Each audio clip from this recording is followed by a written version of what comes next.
Olá, seja bem-vindo ou bem-vinda ao Próxima Pauta, o podcast idealizado pelo PET Psicologia da UFAL. Atenção, esse podcast não é sobre garrafinhas recicláveis, nem sobre cuidados com animaizinhos.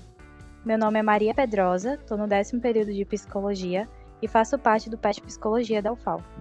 Chegamos em setembro e dia 28 é dia de relembrar a luta pela descriminalização do aborto na América Latina e no Caribe.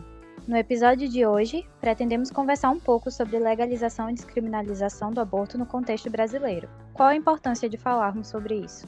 Para construir esse debate, trouxemos 3 convidadas muito potentes que vão compartilhar conosco suas experiências de estudo e atuação dentro do tema. Então agora eu peço que se apresentem. Primeiro pode ser Elvira, depois Juliana e depois Paulo. Olá, eu sou Elvira Barreto, ativista feminista que venho desenvolvendo meu trabalho aqui na Universidade Federal de Alagoas, no grupo de pesquisa Gênero, Diversidade e Direitos Humanos, e aí transitando e com muita esperança para dar continuidade a conquistas dos direitos das mulheres e, enfim, aproveito para agradecer também essa oportunidade de estar aqui nesse podcast. Olá, dando continuidade, eu sou Juliana Keila, sou uma mulher negra, feminista, antirracista, sou pesquisadora no campo da violência contra as mulheres e também sou psicóloga que atua, a partir disso, atendendo mulheres em situação de violência numa startup que utiliza tecnologia no combate à violência contra as mulheres chamada Mete a Colher. Olá, eu sou Paula Viana, sou enfermeira, arte-terapeuta, sou da coordenação colegiada do Grupo Curumim, daqui de Recife, Pernambuco. Faço parte da Frente Nacional contra a Criminalização das Mulheres e pela legalização do aborto e venho trabalhando há muitos anos com saúde sexual e saúde reprodutiva, com foco nas questões que envolvem mortalidade materna, assistência ao parto, ao aborto, à gravidez, enfim. Com um foco muito nas questões da implantação das políticas públicas aqui no Brasil sobre a saúde sexual e reprodutiva. Muito obrigada. Só tem gente importante nesse episódio, né? Eu fico até sem jeito. Mas para a gente dar continuidade, Paula, você é uma referência em ativismo e também está há muitos anos no debate sobre saúde sexual e reprodutiva, sobre direitos sexuais aqui no Brasil. E também dentro desse debate do aborto. Será que você pode contar um pouco para a gente como que está atualmente a situação no país, em Alagoas? O que você acha que é em Pernambuco também, que é onde você atua principalmente, né? E o que você acha que tem sido importante de luta dos movimentos por esses direitos assim no Brasil? Se você puder também contextualizar um pouco para a gente, acho que seria importante. Claro.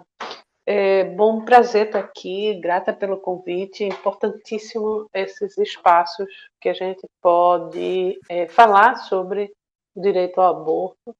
É um assunto que sempre é muito velado, sempre fica em torno de falsas polêmicas, enfim. Então é um espaço importante e mesmo para a gente também lembrar que segunda-feira é o Dia Latino-Americano e Caribenho pela descriminalização do aborto. Aqui no Brasil, o movimento feminista, né, desde o início da década de 2000, a gente coloca também como dia de descriminalização e legalização do aborto. Né? E tem diferenças importantes, né, nesses termos e eu vou começar daí. Esse dia 28 ele foi instituído pelo Movimento Latino-Americano e Caribenho no 5º Encontro Feminista em 99, certo? Então é uma data que que marca a luta das mulheres e que lembra que nós temos o direito de decidir sobre o nosso corpo, né? É uma luta bem básica, vamos dizer assim, do movimento feminista, né? É uma luta para dizer que o corpo é nosso. Uma coisa tão óbvia, né? Mas nem é muito. Então, é uma data importante na agenda feminista, né? No Brasil, a gente não pode também discutir sobre isso sem falar de saúde pública, né? Nem discutir sobre isso sem falar em justiça social. Então, o movimento feminista tem esse papel importante de trazer essa discussão, inclusive, para o centro do debate sobre democracia, né? Sobre Estado de Direitos. Né? Termina que a luta pelo direito ao aborto é uma luta de toda a sociedade pela liberdade, né? Por justiça, por direito à saúde, direito a acesso, né, a tecnologias adequadas e eficazes, enfim. A gente não pode dissociar a luta pelo direito ao aborto da luta em defesa do SUS também. Né? Nós hoje vivemos o SUS uma ameaça muito grande, né, um sucateamento da sua estrutura, né, da sua rede de serviços e de atenção. Então, temos quem luta pelo aborto hoje no Brasil também luta contra a PEC 95, que é aquela PEC de teto de gastos, né, que visa justamente diminuir o investimento na saúde pública, aumentando a participação de empresas privadas, e muitas vezes essas grandes empresas que estão assumindo aqui em Pernambuco, nós temos os principais hospitais do estado, inclusive do interior, são gerenciados por empresas, né, por organizações sociais, OS, que têm vínculo com a Igreja Católica, né, ou que têm vínculo com grupos ligados a religiões neopentecostais, por exemplo. E isso implica diretamente sobre essa oferta de serviço. Né? Imagina um serviço que tem, né, ao invés de respeitar a laicidade do Estado brasileiro, vai fazer com que as suas crenças e dogmas vai se fazer presente naquele tipo de oferta. Então, a gente vê que hospitais que têm essa gerência, né, sob os cuidados dessas instituições ligadas a religiões, eles tendem a não ofertar, por exemplo, um planejamento familiar como a gente gostaria, né, sempre luta por isso. Um planejamento familiar que tenha 50% de relação, né, de interação entre profissionais de saúde, né, com atividades educativas, informativas, né, e 50% de oferta de método. Né. Claro que, e aí todos os métodos, e a gente sabe claramente, equivocadamente, que muitos setores radicais dessas religiões, eles pregam, por exemplo, que o DIU é abortivo. Né? Eles pregam mentiras, né, relacionadas eles tentam regular, sim, os corpos e a vida reprodutiva das mulheres. Então, a questão do aborto ela é muito complexa. Né? O movimento feminista tinha, no início, lá na década de 80, a gente teve um papel fundamental. Né? Antes até de se formar grupos feministas aqui no Brasil, a gente teve um papel, enquanto movimento de mulheres organizado, do processo de democratização. Né? A gente teve, por exemplo, liderando os movimentos de mulheres de São Paulo, daqui de Pernambuco, teve liderando, por exemplo, a luta por anistia, né, aos presos e exilados políticos. As mulheres encabeçaram esse movimento. E nesse bojo aí, nós tínhamos uma discussão e tinha uma relação com a Igreja Católica progressista, tinha uma relação com os movimentos muito organicamente e tranquila em relação a isso, né? Não polemizava, não tinha tinha muito diálogo, mas nós tivemos assim colocar o foco na questão da legalização do aborto foi a partir de 2000, quando o movimento feminista se organizou, por exemplo, em torno das Jornadas Brasileiras pelo Direito ao Aborto Legal e Seguro. A gente viu nessas jornadas grupos, articulações, redes, que estavam, e não só dentro do movimento feminista, mas de outros segmentos, que se colocaram assim, não, vamos, a gente luta pelo direito ao aborto, a gente está nos lugares estratégicos, né? Por exemplo, em São Paulo a gente tinha feminista no poder quando a gente conseguiu implantar o primeiro serviço de aborto legal no Brasil. Então, era importante, isso foi em 88, 89, por aí, que inclusive é o mesmo tempo de existência do Grupo Curumim, né, que eu faço parte. Então, tem mais um movimento feminista dizer, não, vamos nos juntar e dar o foco para a luta, foi a partir de 2003, 2004, quando se formou as jornadas. Hoje, as jornadas, ela né, teve seu papel e a gente finalizou seus trabalhos, sei lá para 2008, 2009, e a gente, das jornadas, saiu dois movimentos bem importantes, dois grupos de trabalho bem importante. Um foi a Frente Nacional contra a Criminalização das Mulheres e pela Legalização do Aborto, que eu faço parte, sou do Grupo Impulsor, o Curumim é do Grupo Impulsor, e o GEA, que é o Grupo de Estudos sobre Aborto, que além de ter integrantes do movimento feminista, mais fortemente tem a presença de especialistas, médicos na área de direito também, e gestoras, gestores.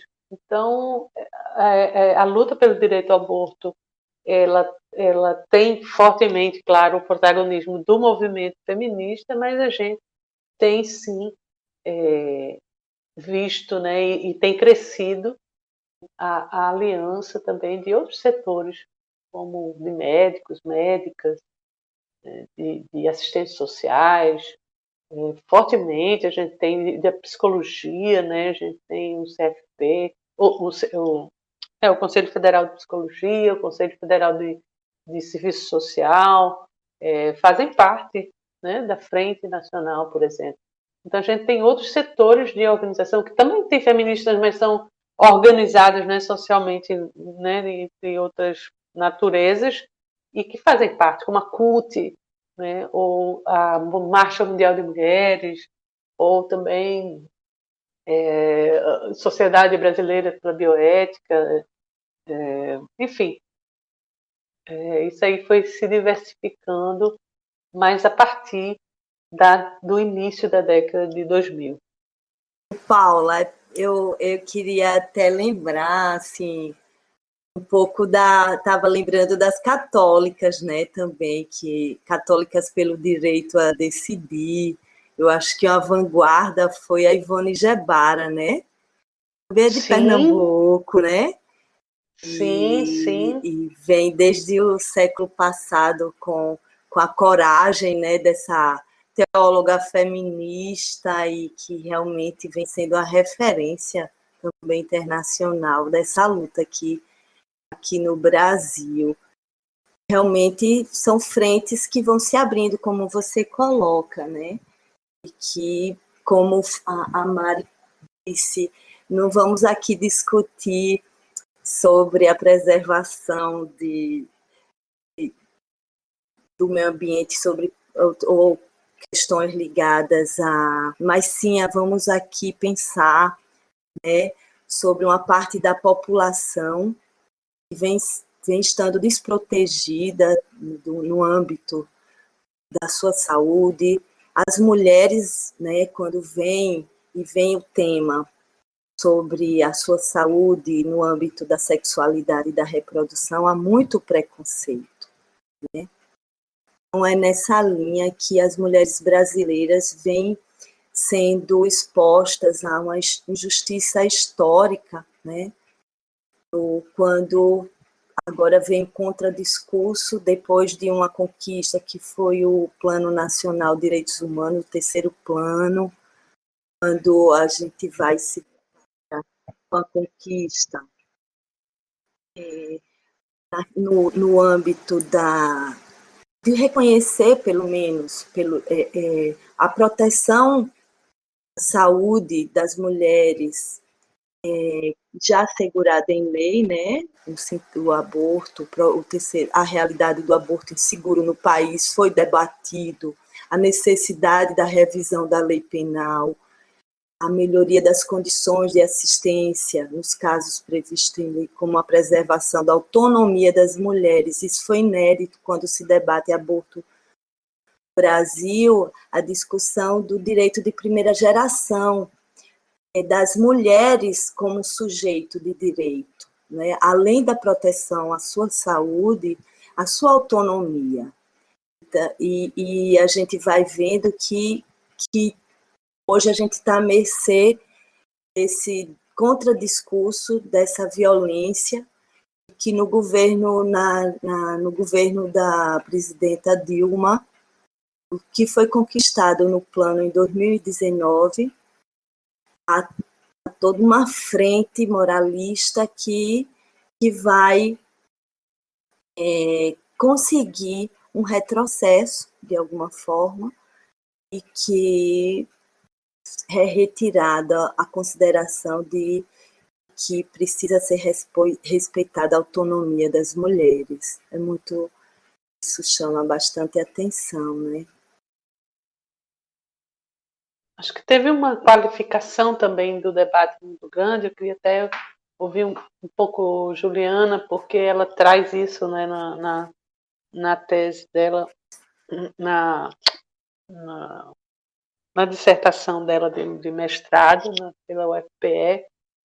E acho que é interessante ouvi-la, porque acho que as mulheres negras têm qualificado esse debate sobre direitos reprodutivos e justiça social, direitos individuais, direitos coletivos, né? Teve sempre uma tensão dentro do movimento, entre o movimento feminista e o movimento negro, quando se trata do aborto, por talvez nós, mulheres brancas, né, nós não temos a vivência que as mulheres negras têm, né, no geral, e especificamente nesse momento, nesse evento da sua saúde reprodutiva, que é tão comum entre nós mulheres, né?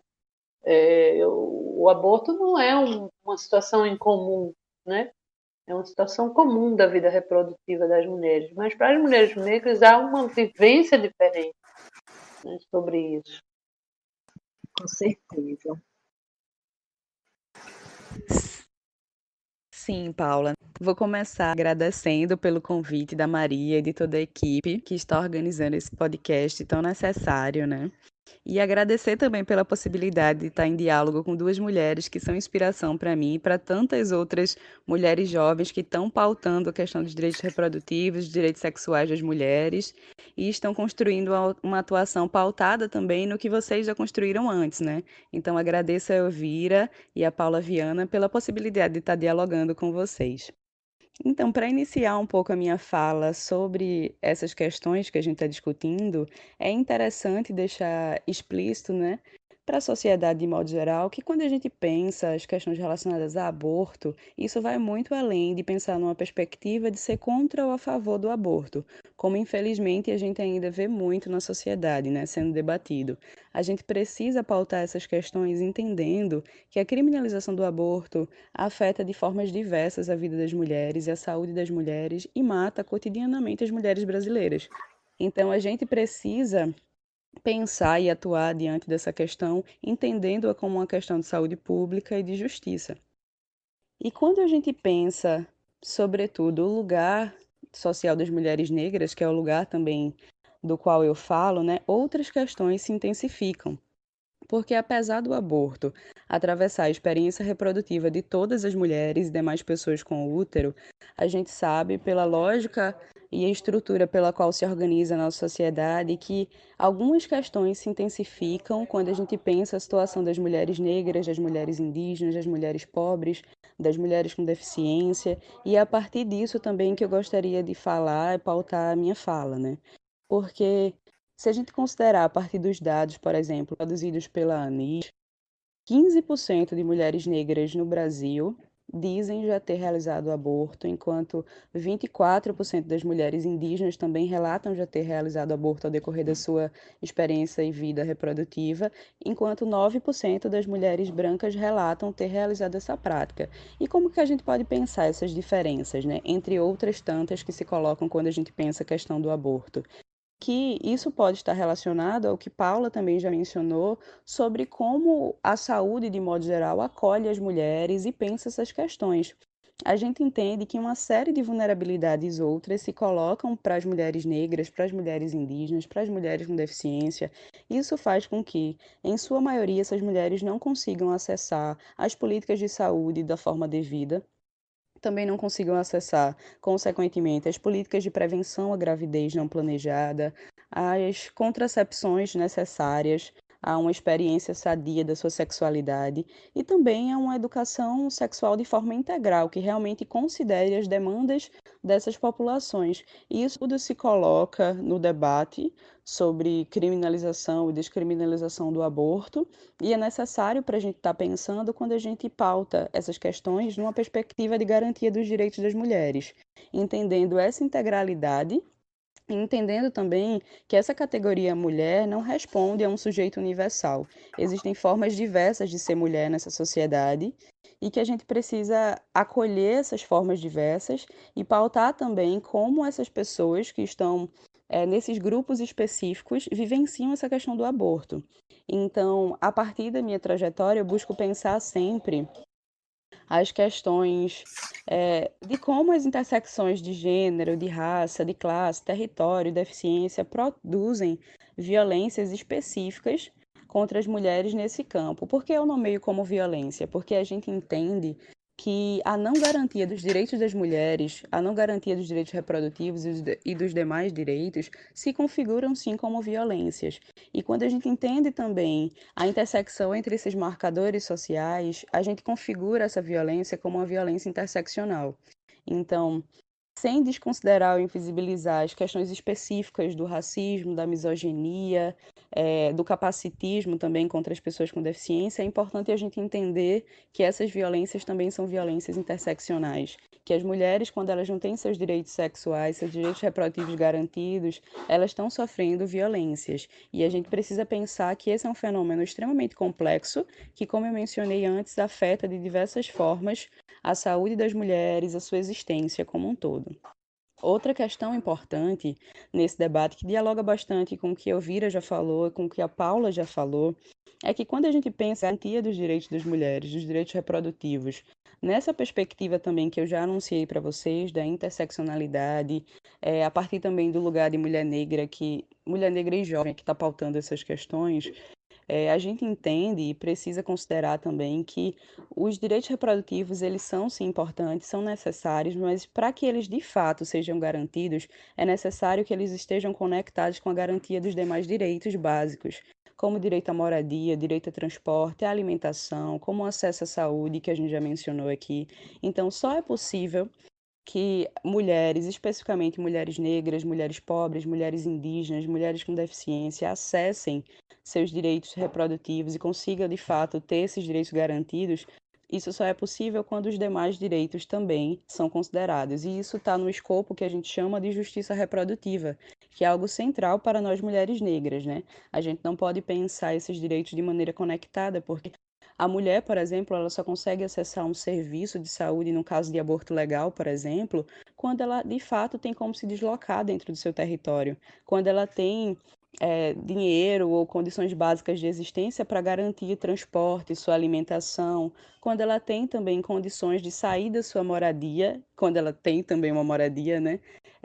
Sem precisar se preocupar com uma demanda e uma sobrecarga exaustiva de trabalho com pessoas que moram na sua casa, com as pessoas da comunidade que ela precisa dar conta, porque essa é outra questão também que se coloca. Inclusive, a gente pode fazer uma relação disso com esse período da pandemia, né?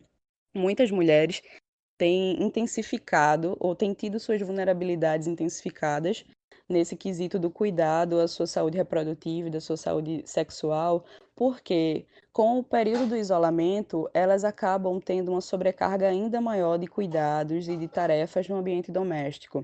Passaram a cuidar, por exemplo, dos filhos que agora não podem estar na escola, mas que antes ela cuidava num período, cuidava de forma solo, né? Muitas num período X do seu dia, agora passa a cuidar de forma integral, das pessoas idosas também, das pessoas com deficiência e pessoas que de alguma forma demandam o cuidado dessa mulher. Então, todo esse processo acrescido também das dificuldades socioeconômicas que têm se potencializado nos últimos tempos a partir de um contexto super desfavorável, político e econômico mais amplo, tudo isso tem feito com que as mulheres tenham ainda mais dificuldade nesse processo de cuidado consigo, né? De pensar formas de acessar os serviços de saúde, de realmente cuidar das questões reprodutivas, das questões sexuais, e como eu já mencionei, tudo isso está relacionado a como a criminalização do aborto afeta as mulheres. Então, como a gente pode perceber, é um cenário bem amplo, né, que envolve uma série de fatores complexos que fazem com que as mulheres, quando não são atendidas e acolhidas de forma integral, sejam expostas a vulnerabilidades e a violências diversas que acabam por culminar em situações complexas de clandestinidade, por exemplo, nas situações de aborto, quando a mulher não consegue, inclusive nos casos de aborto legal, quando a mulher não consegue acessar um serviço de saúde para realizar um procedimento de aborto legal em caso de estupro, que é uma previsão garantida para a mulher pelo Código Penal desde 1940. Então, quando ela não consegue acessar um serviço para realizar isso de forma gratuita e segura pelo SUS, acaba que essas mulheres, mesmo em caso de ilegalidade, elas precisam se submeter a situações inseguras e clandestinas. E isso faz com que elas estejam expostas a sérios riscos à saúde, que podem levar, inclusive, à morte, como acontece, infelizmente, com uma série de mulheres no Brasil. Então, nesse primeiro momento, eu gostaria de ampliar essa discussão a partir dessa perspectiva, né? Considerando esses múltiplos elementos que a gente precisa levar em conta quando a gente pensa políticas públicas para as mulheres em relação ao aborto, em relação aos direitos reprodutivos e direitos sexuais de forma mais ampla, e quando a gente pensa também a questão do aborto numa perspectiva de justiça, entendendo que é preciso a gente considerar esse elemento da justiça reprodutiva e da conexão dos direitos reprodutivos como direitos essenciais, mas ligados aos demais direitos e à garantia dos demais direitos, para que as mulheres realmente tenham uma vida plena, segura e com acesso de fato e garantia aos direitos que elas precisam ter garantidos, né? Porque a gente tem as disposições legais e algumas que a gente ainda precisa alcançar nesse âmbito, mas a efetivação disso se dará, sobretudo, também para as mulheres negras, indígenas, para as mulheres pobres, mulheres com deficiência, como eu falei, quando de fato a gente conseguir pensar essa lógica de forma integral e interseccional. Então, era isso nesse primeiro momento que eu queria compartilhar com vocês. Muito interessante isso que você traz, Juliana. E eu fico pensando que conforme a gente vai estudando esse tema e entendendo um pouco, a gente vai percebendo que realmente todas essas estruturas opressoras, né, nomeadamente o patriarcado, o racismo, o, o capitalismo também, estão interligadas e vão interferir de formas diferentes, né, para as mulheres, como você disse, que são mulheres diversas, não são uma categoria única e igual, né? E eu fico pensando também, fiquei aqui lembrando de algo que aconteceu recentemente.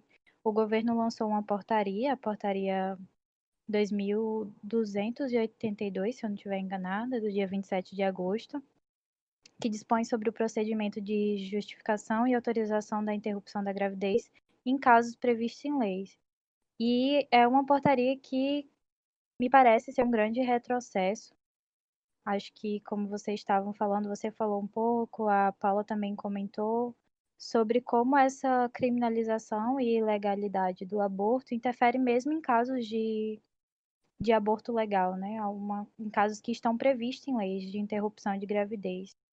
Então, eu queria que a Paula comentasse um pouco mais sobre isso também, como que ela percebe isso dentro do campo que ela atua, nos casos que chegam para você, Paula. Se você puder comentar um pouquinho com a gente sobre isso, seria interessante. O estigma, né, sobre o aborto e quer dizer, o estigma vem construído a partir da criminalização do aborto, né? E ele tem um impacto direto tanto na formação profissional e aí a formação, pensando a formação de uma forma bem ampliada, desde a formação na graduação, né, desde também a disponibilização da educação sexual nas escolas, né, onde a gente também possa falar sobre o aborto, por que não, né, já que é uma realidade das meninas e adolescentes, né, a gente tem milhares de adolescentes que engravidam por ano no Brasil e que chegam ao hospital muitas vezes com complicações de aborto. A gente tem esse impacto traduzido na objeção de consciência, né, que é um termo que a gente utiliza, é um direito, né, do profissional de saúde de não querer participar daquele procedimento, daquele tipo de atendimento, mas muitas vezes esse direito é confundido, né? Por exemplo, a instituição não pode ter objeção. A instituição pública ela não pode ter objeção.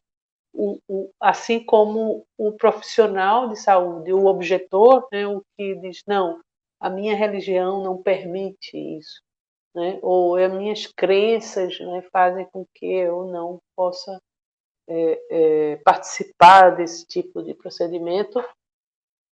Essas pessoas elas têm um direito, mas elas têm o dever, né, de encaminhar aquela mulher para até ela obter, né, toda a atenção que ela necessita e deseja. E assim como a instituição não pode, a instituição pública ou privada não pode se negar, tem que resolver aquele problema, né? Se você tem um médico de plantão que é um objetor, esse médico ele deve ser substituído ou deve ser feita alguma ação administrativa para que essa mulher possa garantir a essa mulher, né, o atendimento. Então, a criminalização tem esse impacto e tem um impacto também nos serviços.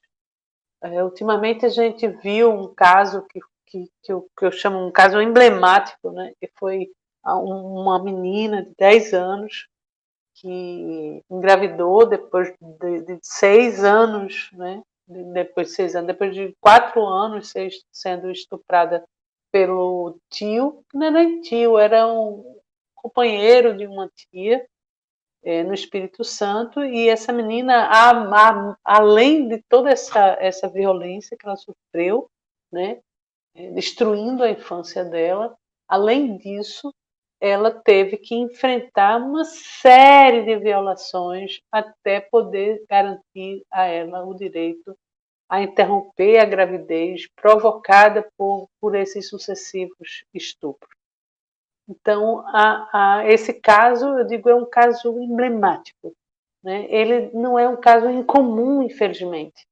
Muitas, milhares de meninas vivem isso no Brasil. Então, para vocês terem uma ideia, a gente teve de 2011, deixa eu pegar bem direitinho esses números, de 2011 a 2016, a gente teve no Brasil 3.288.599 nascidos vivos, ou seja, mulheres que tiveram filhos e que eles nasceram vivos. Desses todos, 10.814 nascidos vivos foram de meninas até 14 anos, que fizeram a notificação de estupro. Ou seja, elas já é raro, porque conseguir que uma menina como essa menina do Espírito Santo conseguiu apoio familiar para chegar no serviço, denunciar que estava sendo violentada há anos. Ela já chega grávida ao serviço. Isso já é difícil acontecer, já não é realidade para outras milhares de crianças brasileiras, né? Mas dessas, veja bem, 10.814 meninas que fizeram notificação do estupro, elas chegaram aí à delegacia e chegaram a notificar esse estupro. Essas meninas, mesmo assim, não foram conduzidas ao acesso ao direito à interrupção da gravidez. Que elas podem dizer também que não querem interromper. Isso é um direito. É bom falar que no Brasil o aborto ele é permitido desde que a mulher queira. Né? Primeira condição, a mulher deve decidir sobre isso.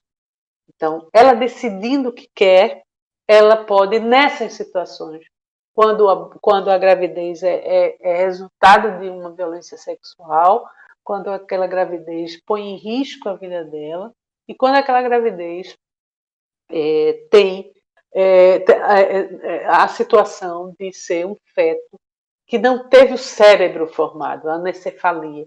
Isso quer dizer que é um feto que não vai sobreviver fora do útero. Ele vai nascer e morrer. Então, essas 3 situações apenas é permitido inicialmente a interrupção da gravidez. E imagina que essas meninas não conseguem chegar nesse serviço. Então, esse caso da menina do Espírito Santo, que saiu de lá, né, da sua cidadezinha de São Mateus, para ir para Vitória, capital do Espírito Santo, e mesmo assim não conseguir, e terminar aqui em Recife, né, foi o resultado de uma articulação forte do movimento feminista, que aí, Elvira, puxando o que você traz, que vem desde essa construção, né, do movimento, essa articulação e essa rapidez com que nós, feministas, nos articulamos e nos colocamos, né, à disposição para resolver esse tipo de problema gravíssimo. Né? Então, não foi só essa menina, ela contou com o apoio do movimento local feminista, lá no Espírito Santo, sabe? Ela teve apoio de movimentos lá, de profissionais responsáveis, tanto do direito, do sistema de justiça, quanto no Poder Executivo. A Secretaria de Saúde estava ao lado da menina. Foi a Secretaria de Saúde do Estado que trouxe a menina aqui para Pernambuco. É um caso emblemático que começa desde o perfil. Quem é essa menina? Essa menina é uma menina pobre, na linha de pobreza, de miséria, né? Inclusive que é uma realidade que vem aumentando, né? Essa questão, mais pessoas estão na miséria hoje no Brasil. A gente tem o mapa da fome voltou, né? O mapa da fome voltou com força no Brasil. E essa menina, ela é dessa, né, dessa camada da população que não tem acesso à educação de qualidade, que a família está super destruída por essas questões sociais, econômicas, né? Mora com o pai, ou mora com a avó e com o avô. Enfim, né, aquele perfil, a crônica da morte anunciada, né, como diria o Gabriel Garcia Marques. Uhum. Então, esse caso, ele traz a necessidade da gente refletir, primeiro, sobre essa possibilidade de articulações, porque a gente não vive num Estado democrático de direito, né? A gente hoje vive com a ameaça do fascismo, né, nas nossas vidas, o fascismo que começa, né, todo sistema fascista, ele tem as mulheres como um alvo, né, de controle e de ataque, e é assim que está acontecendo aqui no Brasil, é isso que está acontecendo no Brasil, e a gente viu esse caso se desdobrar muito, né, muito complexamente, assim, trazer a menina para cá, quer dizer, a responsabilidade lá da promotoria da infância e da juventude, a promotoria daqui de Pernambuco também atenta ao direito. Então, houve uma rede de apoio, uma rede que garantiu o atendimento àquela menina. E isso gerou isso provocou, né, essa ala mais conservadora e radical que a gente está assistindo, fascista, misógina, que está tomando conta hoje do Brasil. E esse grupo, né, esse grupo que é muito cruel, ele responde institucionalmente quase 10, 20 dias depois do caso que aconteceu, já que eles estão com um poder executivo nas mãos, eles traduzem, né, de uma forma, a retaliação vem de uma forma de uma portaria, né, que inicialmente era a portaria 2822, uma portaria que volta atrás, né, todo o processo, esse processo de redemocratização, da possibilidade da garantia das políticas públicas de saúde, a possibilidade de implantar políticas públicas justas, dignas de saúde reprodutiva e sexual. Ele retrocede toda essa luta e coloca mais barreiras. Além disso, essa primeira portaria coloca pitadas de crueldade, né? Obrigar uma mulher que foi estuprada, ou uma menina, como essa menina do Espírito Santo, né? Que estuprada desde os 6 anos de idade. Obrigar essa menina a assistir uma vídeo de uma ultrassom para que ela veja o feto que está ali. Gente, uma menina, primeiro, não foi a primeira menina que nós acompanhamos, o que o Curumim acompanhou aqui em Pernambuco, né? Já teve outras situações, inclusive uma que foi teve uma repercussão enorme, que foi em 2009, foi uma menina de Alagoinhas, aqui de Pernambuco, que também teve essa repercussão, uma menina de 9 anos, tão pobre quanto essa menina do Espírito Santo, tão desassistida socialmente pelo poder público, sabe? Tão vulnerável quanto essa menina do Espírito Santo, e que a gente também teve que lutar por ela para que ela pudesse aceder a esse direito. Então, é muita crueldade, né, que essa política que hoje estamos vendo no Brasil, que a gente tem falado, né, que é a necropolítica, a política da morte. Né? Nós temos hoje grupos que se autodenominam defensores da vida, mas que são completamente hipócritas e montados no falso moralismo, né, enorme.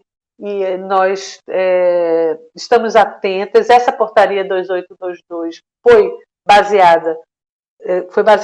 inspirada como uma forma de retaliação desse governo fascista que temos hoje, e ao caso da menina do Espírito Santo, colocando mais barreiras, como eu falei, com esses requintes de crueldade, como eu falei da questão da ultrassonografia e outras. Como eles achavam que poderiam perder no Suprema Corte, eles alteraram essa portaria, né, transformaram essa portaria em outra, na 2561, ontem, mas que não mudou nada. É só uma questão de imagem, né? Eles para a opinião pública, hoje muita mídia falando, mudou a portaria, o governo recuou. Não recuou nada. A portaria, eles retiraram essa questão da ultrassonografia, era muito absurdamente, eles já estavam enquadrados nas nossas denúncias como caso de tortura, né? Uma tortura psicológica, imagina. Isso eu vivi no ano antes do julgamento do feto anencefálico no Suprema Corte. A gente acompanhou a mulher, né, que foi, vamos dizer, o sujeito, né, da ação no Supremo Tribunal, que foi Severina, que é daqui de Pernambuco. Severina teve o feto anencefálico, e foi através do caso dela que a gente entrou no Supremo Tribunal, a ANIS, né, que a ANIS é o Instituto de Bioética e de Direitos Humanos, lá de Brasília, o Partido Socialista pela Liberdade do PSOL, outras organizações, né, sociais e tal. Foi um caso que foi um caso particular que foi levado para a jurisprudência, né, e a partir desse caso todas as mulheres teve. Nesse caso que eu acompanhei, Severina, quando chegou no hospital, eu estava com ela, isso em 2010, por aí, eu estava com ela no hospital quando ela foi, porque ela foi negado o alvará judicial várias vezes, e ela terminou aos 9 meses tentando interromper aquela gravidez que ela poderia ter interrompido com 4, 5 meses, né? e com mais tranquilidade, inclusive para retomar a sua vida reprodutiva. Ela queria outro filho, né? Não era um aborto, era uma interrupção, era uma antecipação de parto. Já que a criança não ia sobreviver, ela queria antecipar isso, essa dor que ela sentiu, para poder refazer sua vida, né? E foi por isso que foi um caso tão grave que foi para o Supremo e que nós ganhamos, né? Nós ganhamos, que eu estou dizendo, nós mulheres ganhamos a ampliação desse direito, que é básico. Então, durante o atendimento à Severina, o médico que a atendeu colocou ultrassom, mandou ela ouvir o batimento do bebê e ela chorava copiosamente. Então, de uma crueldade, né? Eu tive que intervir na hora. Disse, isso é necessário? Ela ouvir o batimento, né, do feto? É necessário fazer isso? É preciso para o atendimento ser completo? Se fazer esse tipo de crueldade? Né? Então, são coisas que nós, né, enquanto sociedade, a gente tem que encontrar soluções para proteger essas mulheres e avançar. Então, temos muita coisa para fazer, viu? Temos muita coisa para fazer, porque a gente lida com o cotidiano das mulheres. Como eu falei, o aborto é um evento comum na vida das mulheres.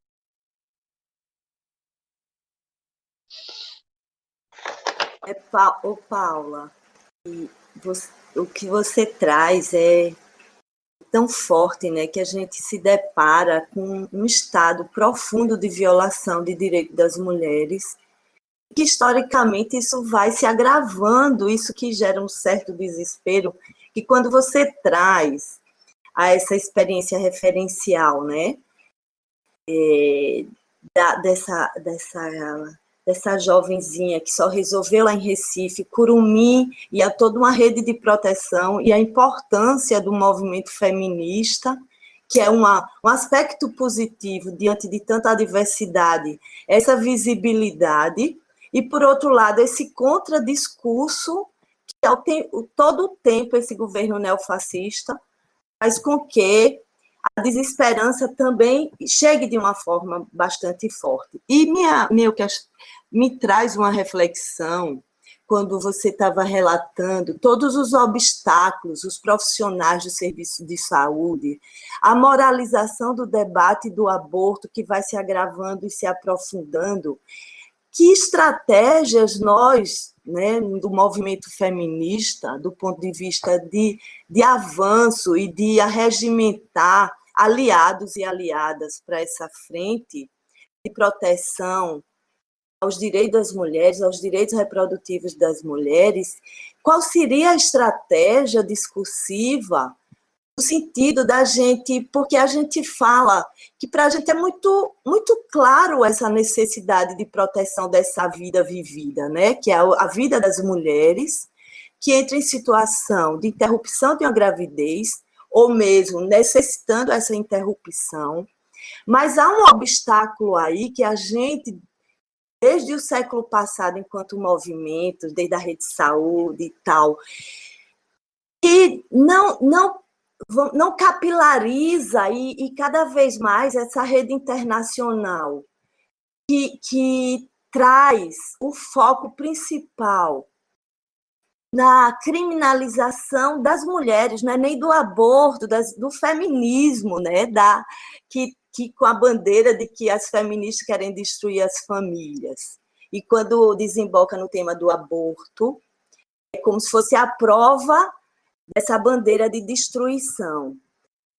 Até que ponto é possível uma abordagem, um debate nosso, enquanto movimento, um desvelamento de uma possibilidade de uma questão humanitária mesmo para a proteção da vida dessas mulheres.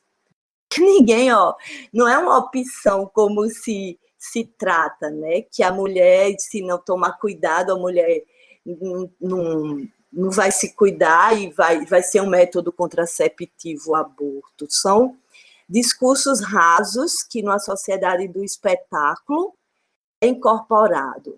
Que estratégia, eu me venho me perguntando, por exemplo, num curso de medicina, em outros cursos de formação de profissionais, a discussão da sexualidade, desde a educação infantil e toda a discussão de gênero, são caminhos.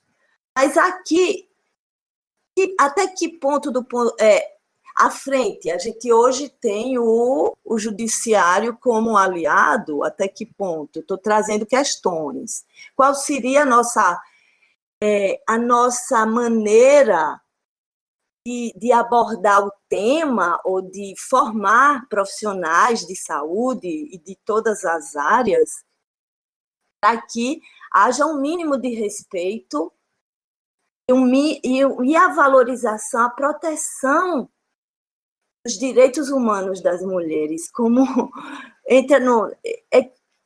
passe a ser essa cultura passe a existir, não é? Porque a minha preocupação é que, como a gente trata desse tema muitas vezes, para a gente encontrar estratégias de avanço em garantias de direito, porque agora a gente está lutando, não é nem para avançar nos direitos, mas garantir, inclusive, o que já foi assegurado em 1940, né, essa proteção à saúde, até que ponto a gente lida como se o nosso discurso fosse o discurso do nosso convencesse. Como é que a gente poderia pegar um viés de que é uma questão de defesa da vida? Porque, como foi dito pela Juliana, o perfil das mulheres que morrem em situação de um aborto sem segurança, inseguro, são a maioria é constituída por mulheres que já têm famílias. E se essa mulher morre, as crianças que ela já tem ficam também desprotegidas. Eu não sei se seria também um caminho esses desvelamentos, e que, tudo bem, do ponto de vista legal, muitas vezes a gente avança, mas a gente vê que a nossa cultura de tendência de um arraigamento judaico-cristão, e uma coisa que eu vi em alguns estudos feitos sobre esse âmbito, em países em que o aborto foi legalizado, diminui o número de abortamentos, porque há uma rede pública de proteção, né? A saúde da mulher como um todo, e que é de foro íntimo. Esse é um tema que a gente vê na sociedade capitalista moderna, que passa a ser delegado para o Estado, né, que se locupleta com toda a moralidade religiosa para isso. Enfim, era um pouco essa reflexão que eu queria trazer nesse âmbito. Obrigada, Elvira, por trazer essas reflexões. São reflexões também, acredito, de outras pessoas, inclusive minhas. Vários questionamentos vão surgindo quando a gente vai discutindo esse tema. Para mim, que estou iniciando no debate também, né? Eu agora estou me formando, tenho tentado escrever um TCC sobre direitos sexuais e direitos reprodutivos. E sempre que eu estou entrando em contato com novos textos, novos vídeos, enfim, diversos materiais, eu fico me perguntando várias coisas também. Inclusive, um dos materiais que eu entrei em contato recentemente, assim, chegou para mim, foi a dissertação da Juliana. E eu tenho comecei a ler, tenho tentado absorver algumas coisas ali. E eu gostaria que a Juliana falasse também um pouco mais, comentasse um pouco sobre essa pesquisa que ela fez na dissertação de mestrado com profissionais e também com usuários. Juliana, se você puder falar um pouquinho sobre, dentro dessas questões que Paula e Elvira têm trazido. Tá bem, Maria. Então, eu desenvolvi a minha dissertação no programa de pós-graduação em psicologia da UFPE, sob a orientação do professor Jorge Lira, e faço parte, né, também tem a ver com onde eu desenvolvi essa pesquisa, anunciar que eu faço parte do GEMA, que é o Núcleo de Pesquisa sobre gênero e masculinidades da UFPE. Essa pesquisa ela tem como título Acesso aos serviços de aborto legal em casos de estupro, intersecções de gênero, raça, classe e território. Muitas das questões que a gente conversou aqui nesse podcast, elas de certa forma estão perpassadas pela produção dessa dissertação e, sobretudo, com relação a como a ilegalidade e a criminalização das mulheres afeta, inclusive, os casos de aborto garantidos por lei. Como Paula e a Elvira já falaram, né, existem 3 casos onde o aborto é previsto em lei aqui no Brasil, que é em caso de risco de morte para gestante, em caso de estupro e mais recentemente também, a partir desse processo que a Paula Viana esteve presente, lutando, né, por ele, a gente também tem a possibilidade de aborto legal ou de antecipação terapêutica do parto em casos de anencefalia, né? Então, eu pensei, a partir desse escopo, os casos específicos de aborto legal em decorrência de estupro, entendendo um pouco a questão do acesso das mulheres a esses serviços e percebi algumas questões bem gritantes, assim, que a gente precisa estar muito atenta, porque além das questões relacionadas ao atendimento das mulheres em si, que são perpassadas por essas questões de consciência dos profissionais, das questões morais, religiosas que se colocam como barreiras de acesso à garantia do aborto legal, outras questões também eu fui identificando, como, por exemplo, as questões relacionadas a território, a localização geográfica dos serviços. Em Recife, por exemplo, a gente tem alguns serviços, graças a muita luta do movimento feminista, do movimento de mulheres, como Elvira e Paula já falaram, a gente tem, né, alguns serviços que atendem as mulheres em situação de violência que precisam realizar o procedimento de aborto legal.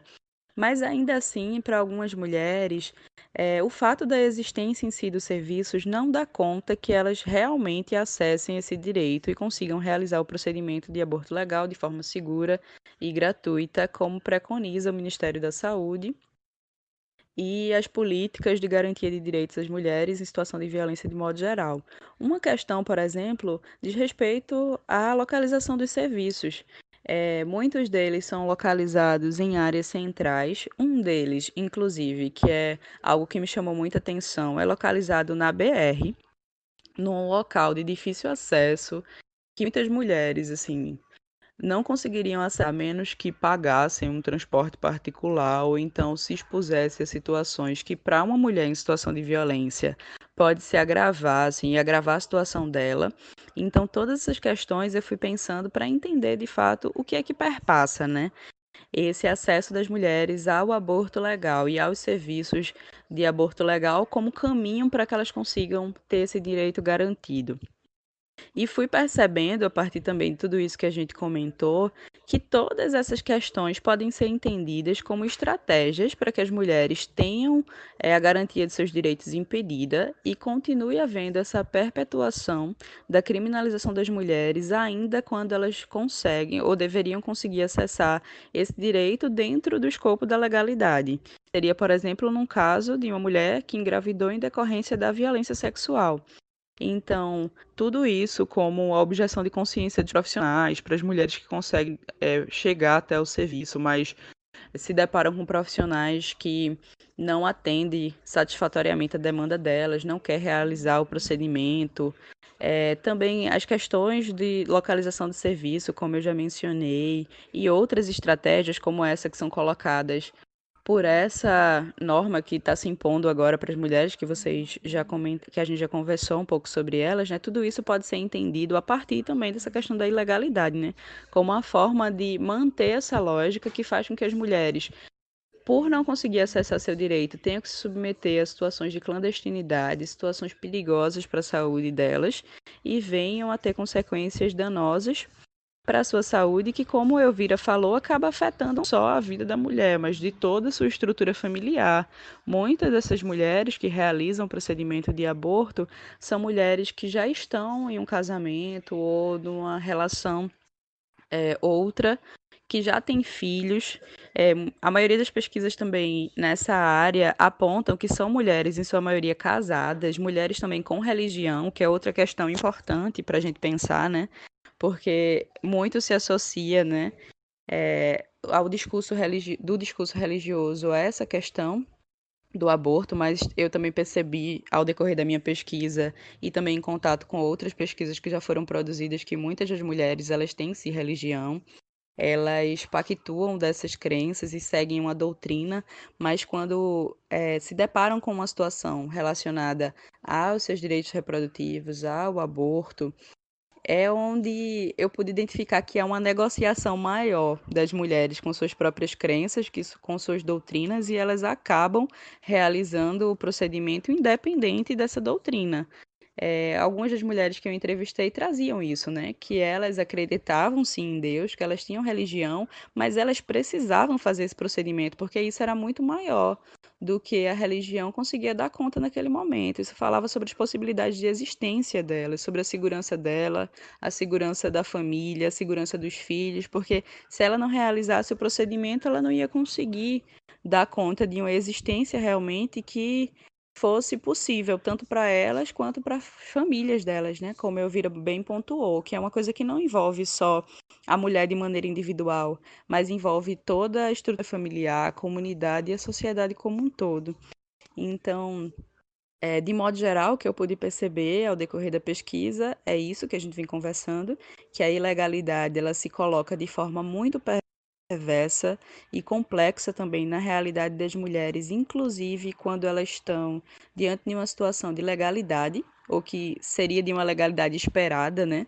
Como é o caso de uma mulher em situação de violência sexual, que a gente pode tratar também como essa questão é profunda e afeta nós mulheres de uma forma tão pesada assim, né, que até quando uma mulher passa por uma situação de violência sexual, que é algo que normalmente tende a mobilizar muito do ponto de vista psicológico, social, das relações, ainda além disso, ela tem que se deparar e lidar com essa questão das repercussões da ilegalidade do aborto na vivência dela, então ela acaba vivendo uma violência dupla. A violência de ter sido estuprada e depois a violência de não conseguir seguir com a sua vida da maneira como deveria, recebendo os atendimentos devidos, porque a ilegalidade do aborto se impõe para ela como uma nova violência. Então, tudo isso eu pude perceber, entre outras coisas, né? Entendendo como a gente precisa estar atenta, se organizando através dos movimentos sociais, pensando também a formação profissional. No meu caso, como psicóloga e como algumas das pessoas que terão acesso a esse conteúdo que a gente está produzindo aqui, pensando isso para outros profissionais de saúde, profissionais de justiça e toda a sociedade de modo geral, o quanto é importante a gente ter consciência sobre as nossas próprias crenças, sobre as questões morais que nos orientam, para que a gente possa, enquanto profissional, separar o que é que realmente é nosso, né? Parte da nossa compreensão sobre o mundo e sobre aquilo que a gente acredita e o que deve ser a nossa atuação profissional. Pois a atuação profissional ela não pode ser embasada na nossa crença pessoal, naquilo que a gente acredita como um indivíduo apenas. Isso também influencia, mas quando a gente está diante de uma mulher em situação de violência, uma mulher em situação de abortamento, uma mulher que precisa ter seus direitos garantidos, a gente está ali como profissional, né? Então, desde o início da nossa formação, é importante ter muito claro isso, muito nítido, que essas divisões precisam acontecer. E como Paula também já mencionou, os profissionais eles têm direito à objeção de consciência profissionais médicos, o que lhe dá a possibilidade de não realizar um procedimento de aborto, caso eles aleguem isso, mas a instituição ela não tem esse direito. É dever da instituição garantir que a mulher realize sim o procedimento de aborto e ela precisa se organizar de modo que, mesmo havendo um profissional que alegue objeção de consciência, o procedimento seja realizado. Infelizmente, a gente vê na prática que não é isso que acontece. Muitos profissionais se utilizam desse mecanismo da objeção de consciência para expor as mulheres a uma vulnerabilidade ainda maior do que aquela que ela está vivendo. E isso é uma violência gravíssima, né? Que a gente precisa estar atento como profissional de saúde e como sociedade em geral. Então, é isso que eu consegui perceber através da minha pesquisa. Outras questões que a gente pode conversar em outros momentos. E também está disponível na dissertação para quem quiser procurar, pode colocar na internet e acessa os serviços de aborto legal. Está no repositório da UFPE e CAPES. Então, tem muita coisa para a gente pautar e continuar produzindo a partir dessa discussão, né?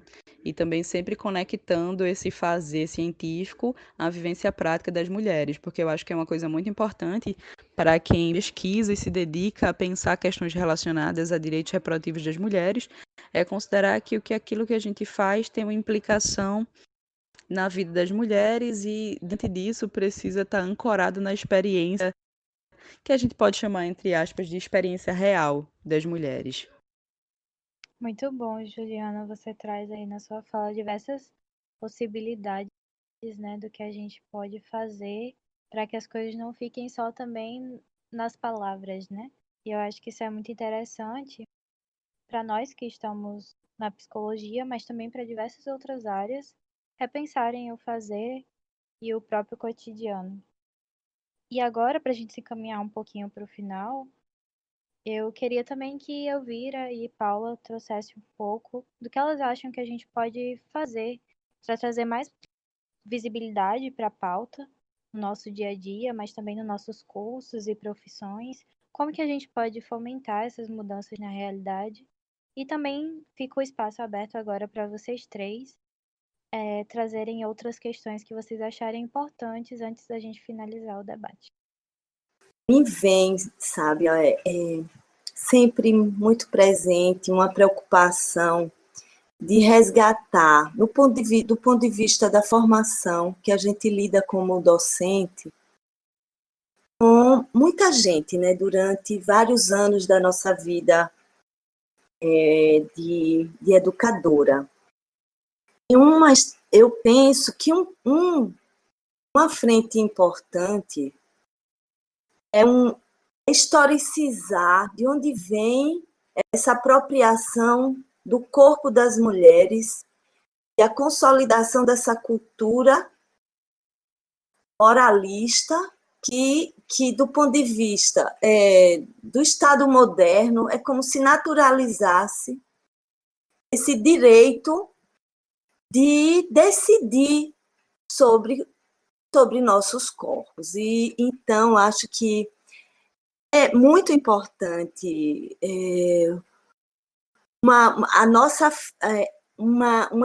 um investimento sistemático no âmbito da educação, desde a educação infantil, a discussão de gênero, sexualidade nas escolas, era algo tão importante e vinha num crescente do ponto de vista, aqui no Brasil, né, de conquistas para que se formasse pessoas éticas. Então, eu trago a esse campo como uma frente importantíssima que deixa um legado que o fascismo não pode tirar. Quando se consolida uma cultura de respeito e valorização aos direitos humanos, à diversidade. Eu não quero me estender tanto mais, mas um dos aspectos que eu acho que que a gente precisa se fortalecer bastante. Bom, eu deixo aqui, acho que bem importante para vocês que estão aí no rumo, né, de se formarem em psicologia, tem um importante papel, né, na luta pela descriminalização social do aborto. Eu acho que isso foi o que as argentinas, né, vêm conseguindo, né, muito mais a questão legal, mas a questão social, né, e isso tem sido possível na Argentina com muito debate e também com muito acesso a informações seguras, né? Tem muita coisa hoje em dia escrita sobre aborto que a gente não tinha uma década atrás, né? A gente não tinha pesquisas como a Pesquisa Nacional sobre Aborto, da ANIS, né, bioética, que acho que é uma pesquisa de uma magnitude que a gente nunca teve no Brasil, né? Aponta para várias questões importantes sobre o impacto, né, do aborto inseguro na vida das mulheres. A questão de saúde mental e aborto, ela é pouco discutida ainda, a gente tem pouca produção de conhecimento sobre isso. Então é um grande desafio, vocês que estão aí né, na ponta e estão estudando e se especializando, trazer mais aportes teóricos, né, sobre essa questão da saúde mental e aborto, porque existe essa dimensão é trazida muito pelos pró-mortes, né, que são esses grupos antidireitos das mulheres, que eles se dizem pró-vida, mas eles são pró-mortes, e existe muito, eles tentam associar, né, a depressão com aborto, né, problemas psicológicos, psiquiátricos por conta do aborto, e não é nada disso. A gente sabe que quem provoca depressão, quem provoca trauma psicológico é a criminalização, né? É a perseguição dessas camadas da sociedade mais conservadoras e com a tendência, né, um fundamentalismo religioso que traz para a mulher essa noção de culpa, de pecado e a própria criminalização. Isso sim aterroriza, isso sim deprime, isso sim põe medo, né, isso sim desespera as mulheres. Eu sugiro essa semana como uma semana bem importante, né, nessa agenda pela legalização. Na segunda-feira, de 2 às 16 horas da tarde, vai ter a live da Frente Nacional contra a Criminalização das Mulheres e pela Legalização do Aborto, uma live bem interessante, com várias falas de mulheres de vários, né, setores. Tem também o lançamento de um filme da Débora Diniz, que tive a oportunidade um pouco de ver, de colaborar de alguma forma, que se chama Eu Vou Contar. Eu Vou Contar foi um projeto que a Anis lançou, a Débora Diniz coordenando, que era de trazer a história das mulheres, né, sobre o aborto, de uma forma totalmente, vamos dizer, à vontade. Assim. Mas quem quisesse falar sobre esse episódio na vida pudesse escrevia ou ligava e falava com alguém, iria escutar, né, e não iria julgar nada. E nisso elas conseguiram muitas histórias interessantes. E essas histórias desmitificam muito essa coisa de que aborto causa trauma na mulher. Né? Quem causa trauma é essa criminalização. Então eu convido também vocês a conhecerem, tem um blog que se chama Vozes da Igualdade, e é nesse blog que na segunda-feira vai ser lançado o filme Eu Vou Contar. Tá? Traz história de 9 mulheres, achei bem interessante. Tem uma publicação que foi da coordenação minha, do Grupo Curumim, que está lá, está no site do Curumim, está no Facebook. Tem 2 publicações que eu quero trazer aqui para consulta. Uma é um que a gente chamou de dossiê. É uma publicação que chama Advocacy para o Acesso ao Aborto Legal e Seguro. Semelhanças no impacto da ilegalidade na saúde das mulheres e nos serviços de saúde em Pernambuco, Bahia, Paraíba, Mato Grosso do Sul e Rio de Janeiro.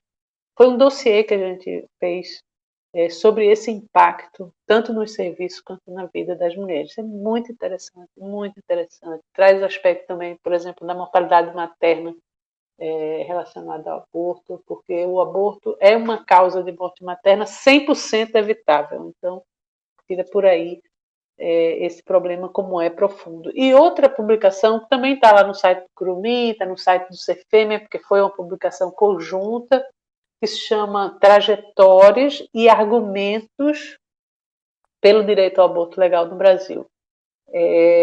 Conta a história da trajetória, né, de 10 organizações que entraram como amigos da corte, né, da ADPF 442, que trata da descriminalização, que está no Supremo ainda, trata da descriminalização do aborto até 12 semanas.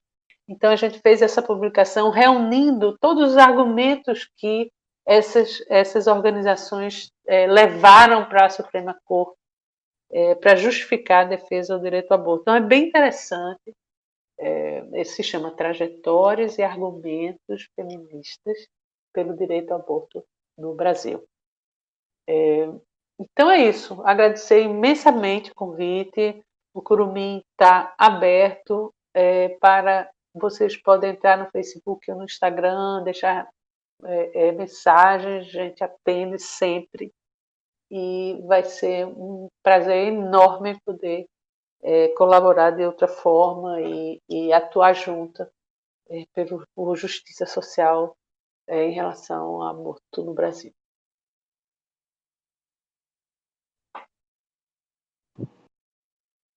Muito obrigada, Paula. Eu agradeço também você pela participação, Elvira também. Juliana, se quiser comentar mais alguma coisa, e aproveito agora para pedir que Juliana e Elvira também façam suas indicações. Maria, eu gostaria de agradecer novamente pelo convite, agradecer a você e a toda a organização do podcast, foi muito bom conversar com vocês sobre um tema tão importante, e eu queria finalizar fazendo essas indicações mesmo, de duas produções que são bem significativas para mim. A primeira delas está totalmente relacionada a tudo isso que a gente discutiu aqui, que é o documentário Uma História Severina, do qual Paula Viana fez parte. Quando eu estava na graduação em psicologia, no comecinho da graduação eu tive contato com esse documentário em uma aula sobre ética. E isso foi o primeiro gatilho assim, que me fez refletir a partir de outras perspectivas sobre a questão do aborto. Então, poder estar aqui hoje conversando sobre essas questões, inclusive sobre esse caso que gerou o documentário com Paula Viana, é uma coisa assim que me deixa até emocionada, né, de falar. Então, eu sugiro que todo mundo assista o documentário, acompanhe essa história. Foi um vídeo dirigido, na verdade, por Débora Diniz e Eliane Brum, de 2010, mas que segue sendo muito atual para a gente entender tudo isso que a gente conversou aqui e como a questão do aborto, da criminalização das mulheres é algo complexo na nossa sociedade. A segunda coisa que eu gostaria de indicar é um livro que pessoalmente sempre me agrada estar em contato com ele, que não versa diretamente sobre essa temática do aborto, mas que é transversal a qualquer fenômeno social que a gente analisa ou reflete sobre na sociedade brasileira, que é Quarto e Despejo, de Carolina Maria de Jesus, que é uma escritora negra paulistana, que já faleceu também, né? O livro é de 57, mais ou menos, mas segue sendo também muito atual e necessário para que a gente possa fazer leitura sobre esse e outros fenômenos. Então é isso, agradeço muito a vocês, estou à disposição para a gente continuar conversando, trocando ideias, reflexões e atuação também a partir dessa pauta. E beijo a todas e todos.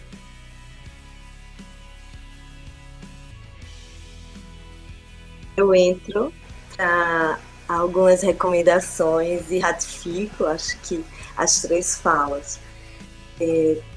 O documentário Uma História de Severina, eu acho, também foi referência na minha vida. Eu trabalho com ética, coloco em sala de aula. Então, a recomendação, Uma História de Severina, Habeas Corpus também, que é também um documentário que dá pano para as mangas, para uma reflexão de como a dor das mulheres, a partir de uma mulher ali, é retratado, uma jovem. Habeas Corpus também, Uma História de Severina, Clandestinas também, é uma produção audiovisual muito importante que traz reflexões significativas. O site asmina.com.br, encontramos alguns destes. E no site da Fiocruz, que eu acho que é muito importante, assim, também, mas do ponto de vista assim, bem reconhecido oficialmente, né, no âmbito da saúde, né, que é a Fiocruz, o documentário Fim do Silêncio, documentário sobre aborto inseguro. Então é isso, agradeço a Marielle, que foi o primeiro contato, e a Maria, muito obrigada, e vocês, mulheres fantásticas, Juliana e Paula. Foi maravilhoso estar com vocês também. Então, um beijo e um abraço carinhoso. Muito obrigada pelas indicações. Eu quero agradecer a Paula, Elvira e Juliana por toparem conversar com a gente hoje. Que bom que temos mulheres como vocês que lutam e se disponibilizam a falar sobre isso. As considerações e pensamentos que vocês trouxeram são muito importantes para a gente debater esse tema que ainda é invisibilizado. Infelizmente, precisamos finalizar o episódio, mas o assunto não se esgota aqui, né? Que essa conversa seja só um start para nos atentarmos mais ao tema e despertar também outros e outras conversas e outros debates. Muito obrigada a todos.